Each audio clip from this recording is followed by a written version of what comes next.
வாங்க, ஒரு 2000 வருஷம் பின்னோக்கி போவோம். அங்க ஒரு பெரிய ரகசியம் ஒளிஞ்சிருக்கு. அது என்னன்னா, நாம சேர்த்து வைக்கிற செல்வம்.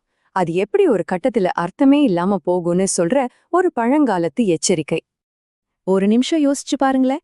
உங்ககிட்ட $1 பில்லியன் இருக்கு. அதாவது கோடிக்கணக்கான பணம்.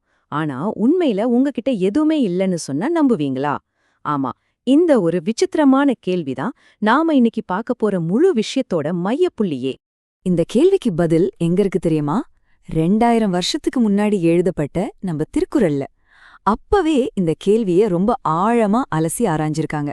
அதுல கிடைக்கிற ஞானம் இன்னைக்கு நம்ம வாழ்க்கைக்கு எப்படி பொருந்துதுன்னு பார்க்கலாமா? இப்ப நாம பார்க்க போற எல்லாத்துக்கும் ஆதாரமே இந்த ஒரு குறள் தான். கவனமா கேளுங்க. கொடுப்பதுவும் துய்ப்பதுவும் இல்லாருக்கு, அடுக்கிய கோடி உண்டாயினும் இல். சிம்பிளா சொல்லணும்னா, நீங்க சம்பாதிச்ச பணத்தை மத்தவங்களுக்கு கொடுத்தும் உதவல, நீங்களும் அதை அனுபவிக்கல, அப்படி கோடி கணக்குல அடுக்கி வச்சிருந்தாலும் உண்மையில உங்ககிட்ட ஒண்ணுமே இல்லைன்னு தான் அர்த்தம். பாத்தீங்களா எவ்வளோ பவர்ஃபுல்லான வரி? சரி, வாங்க நம்ம கதையோட முதல் பகுதிக்குள்ள போலாம். அதாவது, ஒருத்தன் பணத்தை அனுபவிக்காம இருந்தா அவனோட வாழ்க்கை எப்படி இருக்கும்னு கொஞ்சம் உள்ள எட்டி பாப்போம். இப்ப பாருங்க, இப்படிப்பட்ட ஒருத்தருக்கு 2 முகம் இருக்கு. வெளியில இருந்து பார்க்கும்போது, அடேங்கப்பா, பெரிய பணக்காரர், அதிகாரம், பாதுகாப்புன்னு ஒரு ராஜா மாதிரி தெரிவாரு. ஆனா குறள் சொல்றபடி அவரோட உண்மையான நிலைமை என்ன தெரியுமா? உள்ளுக்குள்ள சந்தோஷங்கிறதே இருக்காது. வாழ்க்கையில ஒரு நோக்கமும் இருக்காது. சொல்லப்போனா அது உயிரோட இருக்கிற ஒரு மரணம் மாதிரி. திருவள்ளுவர் இதோட நிறுத்தல, இன்னும் ஒரு படி மேல போய் ரொம்ப அழுத்தமா சொல்றாரு. வைத்தான் வாய்ச் சான்ற பெரும்பொருள் அதுன் செத்தான் செய கிடந்தது இல். அதாவது, ஒருத்தன் பெரிய செல்வத்தையெல்லாம் குமிச்சு வச்சுட்டு அதை அனுபவிக்காம இருக்கானா, அவன் உயிரோடு இருந்தாலும் செத்தவனுக்கு சமம். அவனுக்கு இனிமே செய்யறதுக்கு இந்த உலகத்துல ஒண்ணுமே பாக்கி இல்லையா? எவ்வளோ கடுமையான வார்த்தை பாருங்க. இன்னும் சிம்பிளா ஒரு உருவகத்துல சொல்லணும்னா, அவனோட நிலைமை ஒரு புதையல காத்துக்கிட்டு இருக்கிற ஒரு பேய் மாதிரி. ஆனா அந்த பேயால அந்த புதையல ஒருபோதும் பயன்படுத்தவே முடியாது. நினைச்சு பார்க்கவே எவ்வளவு சோகமா இருக்கு இல்லையா? சரி, இப்ப அந்த நபரோட மனசுக்குள்ள இருந்து கொஞ்சம் வெளியில வருவோம். அவரோட இந்த குணத்தால சுத்தி இருக்கிற சமூகத்துக்கு என்ன பாதிப்பு ஏற்படுதுன்னு பாப்போமா? இப்படி பதுக்கி வச்ச செல்வத்தை பத்தி வள்ளுவர் ஒரு அற்புதமான உருவகத்தை பயன்படுத்துறாரு. கேளுங்க. நச்சப்படாதவன் செல்வம் நடுவூருள் நச்சு மரம் பழுத்தற்று. இதோட அர்த்தம் என்னன்னா, யாருக்குமே பிடிக்காத ஒருத்தன்கிட்ட இருக்கிற செல்வம் ஊருக்கு நடுவுல ஒரு விஷமரம் பழுத்து நிக்கிற மாதிரி. நினைச்சு பாருங்க, ஒரு விஷமரம். அந்த நச்சு மரம்ங்கிற வார்த்தைய கொஞ்சம் யோசிச்சு பாருங்களேன். ஒரு மரம் பழத்தோட பார்க்க நல்லா இருக்கலாம், ஆனா அது விஷமரம்னா அதால யாருக்கு என்ன பிரயோஜனம்? அது அந்த ஊருக்கே ஒரு ஆபத்து இல்லையா? அது மாதிரிதான் இந்த செல்வமும். சோ இதிலிருந்து நம்ம கத்துக்க வேண்டிய முக்கியமான பாடம் என்னன்னா, யாருக்குமே உதவாத செல்வம் சும்மா பயனற்றது மட்டும் இல்ல, அது ஒரு ஆபத்தும் கூட. அவனால வர்ற தாக்கம் இதோட முடியல. பயனற்றது, ஆபத்தானது.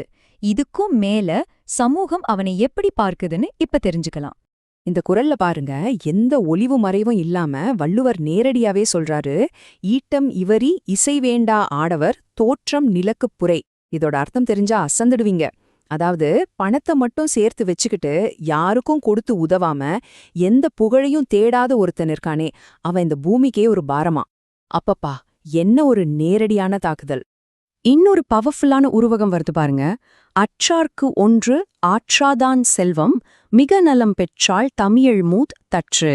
இதுக்கு என்ன அர்த்தம்னா, கஷ்டப்படுறவங்களுக்கு உதவாத ஒருத்தனோட செல்வம் பார்க்க ரொம்ப அழகா இருக்கிற ஒரு பொண்ணு யாருமே காதலிக்காம தனியாவே இருந்து வயசாகி போறதுக்கு சமமா. எவ்வளோ பெரிய வீண் விரயம் பாத்தீங்களா? அப்போ மொத்தத்துல என்ன தெரியுது? ஒரு வாழ்க்கை முழுக்க குடுக்கறத விட்டுட்டு எடுத்துக்கிட்டே மட்டும் இருந்தா அந்த வாழ்க்கை இந்த உலகத்துக்கே ஒரு பெரிய பாரமா மாறிடுது.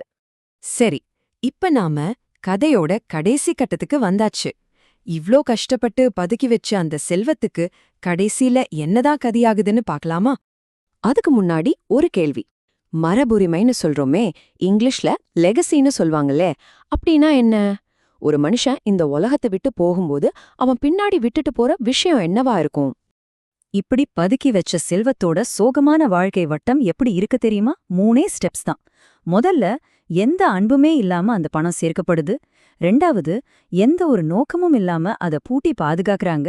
3வது, கடைசியில அது யாருனே தெரியாத அந்நியர்களுக்கு போய் சேருது. அவ்வளவுதான்.